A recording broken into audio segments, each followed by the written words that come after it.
Berdasarkan pengalaman selama ini, anakan-anakan cindil yang saya rawat sehat-sehat karena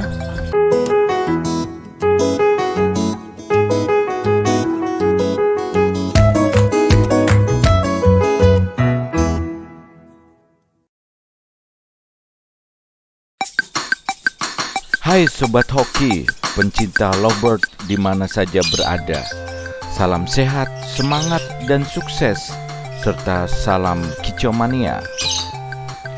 Di video kali ini, saya akan berbagi pengalaman tentang kapan glodok harus dibersihkan.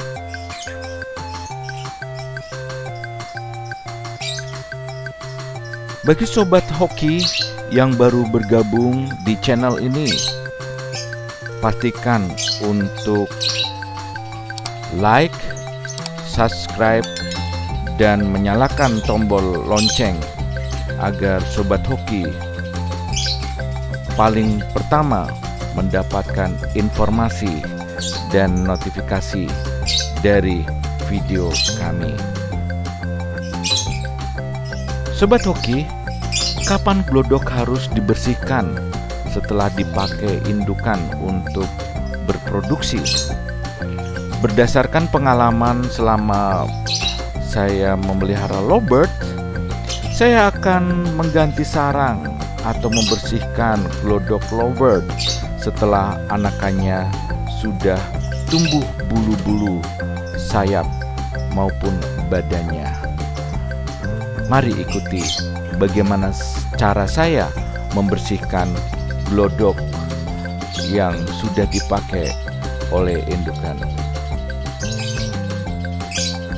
Persiapkan terlebih dahulu serbuk kayu yang lembut seperti ini, dan kemudian serutan kayu yang panjang-panjang seperti ini yang harus Sobat Hoki persiapkan sebelum membersihkan glodok yang dipakai. Banyak teman-teman yang mengatakan glodok dibersihkan setelah 3 kali produksi. Kalau pengalaman saya tidak. Ini baru sekali produksi, tetapi saya akan bersihkan. Ini kondisi glodok 1 produksi. Dan ini anakan 3 anakan yang sudah tumbuh bulu seperti ini, agar dia sudah sehat untuk lingkungan di sekitarnya. Dan ini keadaan dari dalam glodok. Banyak sekali kotoran-kotoran yang ada, karena pada saat cindil ini bertumbuh, dia membuang kotorannya di dalam. Walaupun kadangkala dimakan oleh induknya sendiri untuk dibuang keluar atau dibersihkan oleh induknya. Kalau induknya dia akan buang air, dia harus keluar. Tapi kalau yang cindil-cindil ini, dia buang air di dalam, sehingga akan membuat kotor, lembab, dan bahkan mendatangkan akan serangga-serangga yang tidak diinginkan seperti ulat dan yang lain-lain. Makanya dalam 1 produksi ini, setelah keadaan seperti ini, saya akan bersihkan. Saya akan coba bersihkan, dan ini sudah bercampur ya, serbuk yang lembut dan serbuk yang panjang-panjang sudah ditatah-tatah sendiri oleh indukan, baik yang betina maupun yang jantan. Saya menggunakan garpu untuk memudahkan mencongkel-congkel akan serbuk-serbuk yang sudah bercampur dengan kotoran dan juga makanan-makanan yang mungkin dibawa oleh indukan, baik yang betina maupun jantan. Dan ini yang indukannya dia di luar dan berjaga-jaga di pintu masuk ya, dan melihat situasi apa gerangan yang terjadi kepada anak-anaknya. Dan saya coba congkel terus congkel, dan jadi tidak perlu menunggu 3 kali produksi baru dibersihkan karena akan mengganggu kesehatan dari cindil-cindil tersebut. Kalau satu produksi kemudian dibersihkan setelah bulu-bulunya, bulu sayap dan bulu badan keluar, itu akan membuat cindil-cindil bertumbuh dengan sehat. Ikuti terus saat saya membersihkan akan glodok yang digunakan oleh indukan untuk membesarkannya.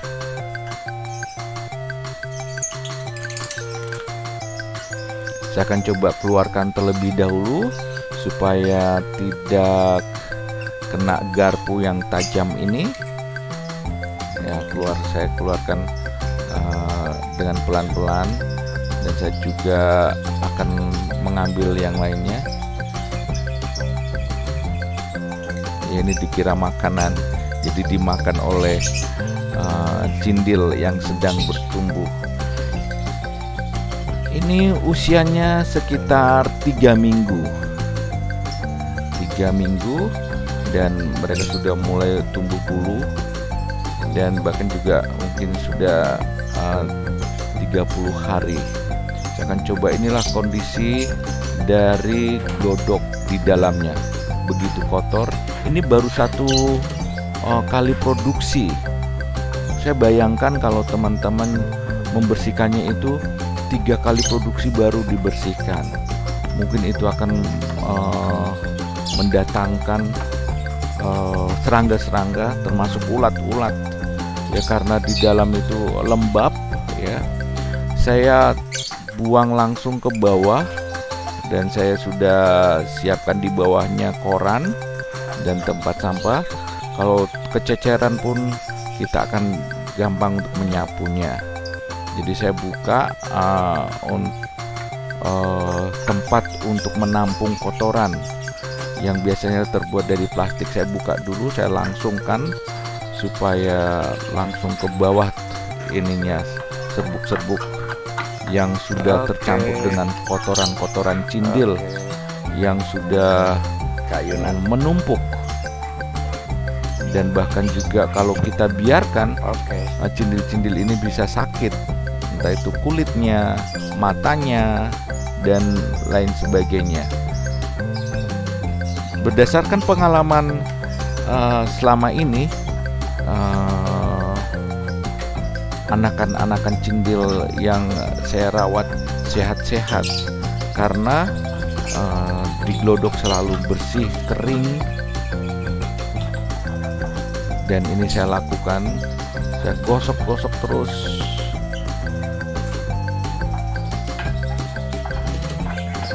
Dengan menggunakan garpu yang cukup keras, dan memang sudah ada yang mengering, ada yang lembab. Yang di pinggir-pinggir harus itu dibersihkan, di pinggir-pinggirnya, karena di situ banyak kotoran-kotoran yang dibawa. Jangan sampai ada ulat terlebih dahulu yang menumpuk di situ. Itu sudah pasti ada ulat-ulatnya. Tapi kalau baru 1 produksi dan kita 3 minggu, ini anakan ini sudah seperti itu, sudah bisa menjejakkan kakinya dan sudah bisa tidak terlalu stres, dia bisa lihat. Nah, terus kita bersihkan dalam-dalamnya. Dan untuk yang lembab-lembab saya menggunakan tisu. Tisu sangat baik sekali untuk segera menyerap akan kondisi glodok yang lembab atau basah ya. Jadi saya menggunakan tisu untuk yang pinggir-pinggirnya supaya kering, cepat kering. Dan memang cepat sekali diserap oleh tisu.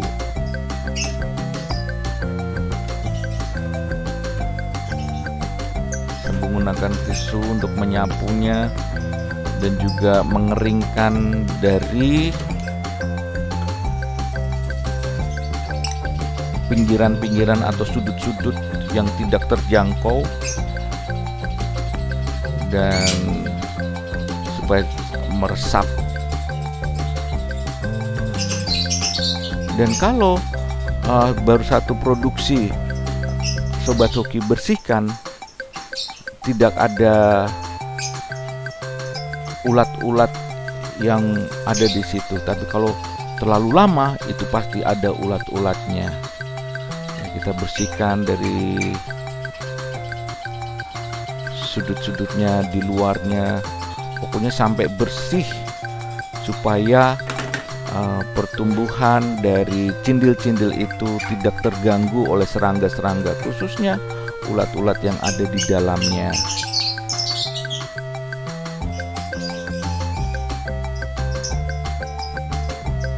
Kembali saya menggunakan tisu untuk serbuk-serbuk yang masih menempel, serbuk-serbuk kering yang masih belum keluar. Saya menggunakan sebagai sapu dan juga penyerap akan kotoran-kotoran yang masih lembab atau basah. Kita pastikan di sudut-sudutnya sudah tercongkel habis akan kotoran-kotoran yang bercampur dengan serbuk yang lembut maupun yang panjang-panjang. Setelah sudah yakin bersih, kita akan masukkan serbuk yang baru. Ini dia, saya masukkan serbuk yang baru, dan kita masukkan sambil ditekan-tekan ya. Sobat Hoki juga nanti memasukkan serbuknya ditekan-tekan supaya tidak untuk mengubur telur-telurnya ya, ditekan-tekan.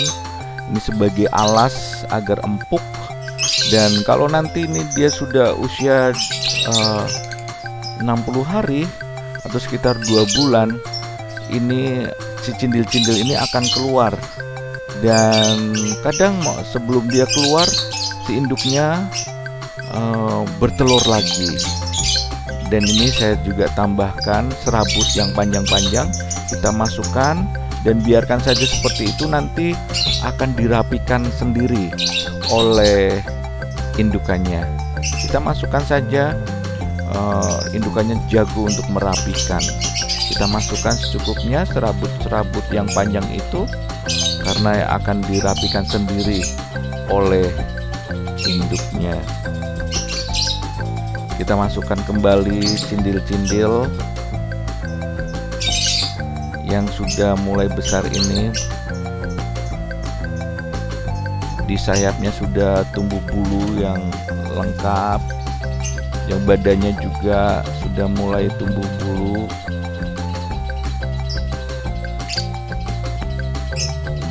Ya, agar dia senang. Lihat, mereka begitu senang dengan situasi yang baru, kamar yang baru, atau tempat yang baru. Kita lihat indukannya sedang mengawasi apa yang terjadi dengan anak-anaknya. Tapi ini tidak membuat stres, walaupun nanti setelah kita tutup, si indukan tidak langsung masuk, dia akan mengawasi. Kita pasang kembali wadah-wadah pakannya.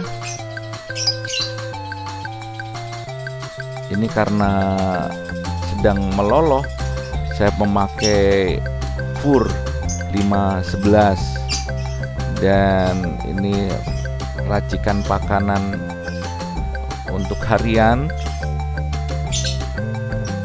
Ada millet, ada canary seed yang Sobat Hoki bisa lihat di 9 biji-bijian alami yang saya racik sendiri untuk pakan harian yang saya gunakan di dalam merawat dan membesarkan akan lovebird saya ini.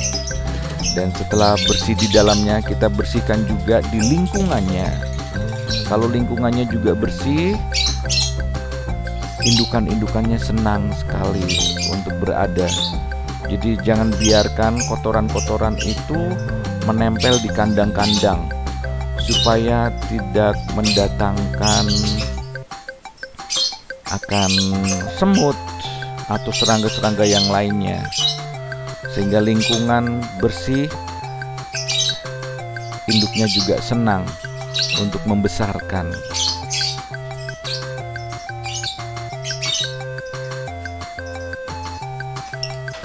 Kita atur posisinya lagi, dan terakhir kita akan masukkan minumnya.